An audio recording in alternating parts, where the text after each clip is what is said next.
Hello guys, आज हम computer की ब्लॉक डायग्राम के बारे में जानेंगे। सबसे पहले हम इनपुट यूनिट, फिर सीपीयू एंड लास्ट में आउटपुट यूनिट के बारे में बात करेंगे। तो चलिए शुरू करते हैं। दोस्तों, सबसे पहले है इनपुट यूनिट।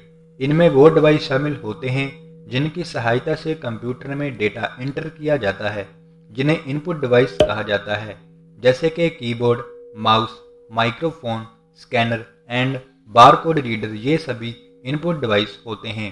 फिर आता है सीपीयू यानी कि सेंट्रल प्रोसेसिंग यूनिट। इसे कंप्यूटर का दिमाग कहा जाता है। ये डेटा को प्रोसेस करने का काम करता है। इसके साथ सभी input device and output device जुड़ के काम करते हैं। इसको एएलयू, सीयू एंड मेमोरी 3 भागों में बांटा जा सकता है। अगर हम एएलयू की बात करें तो इसे अर्थमेटिक लॉजिक यूनिट कहा जाता है। यह अर्थमेटिक ऑपरेशन जैसे कि संख्याओं को जोड़ने, घटाने, मल्टीप्लाई एंड डिवाइड करने में सहायता करता है। इसके साथ ये लॉजिक ऑपरेशन के लिए भी यूज होता है। इसके बाद है सीयू यानी कि कंट्रोल यूनिट।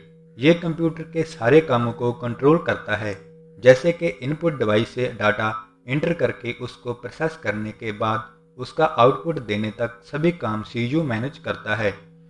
तीसरे नंबर पर है मेमोरी यूनिट।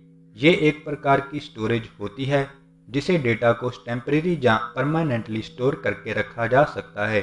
इसमें डेटा 0 एंड 1 के रूप में सेव होता है, जिसे बाइनरी नंबर या लैंग्वेज कहा जाता है।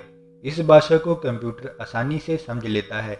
ये मेमोरी 2 प्रकार की होती है, एक है प्राइमरी मेमोरी एंड दूसरी है सेकेंडरी मेमोरी। अगर हम प्राइमरी मेमोरी की बात करें तो ये एक अस्थायी मेमोरी है।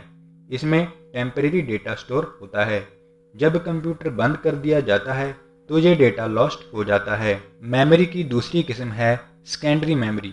इसको परमानेंट मेमोरी भी कहा जाता है, क्योंकि इसमें डेटा कंप्यूटर बंद होने के बाद भी सेव रहता है, जिसको हम कभी भी देख सकते हैं या फिर ट्रांसफ़र कर सकते हैं।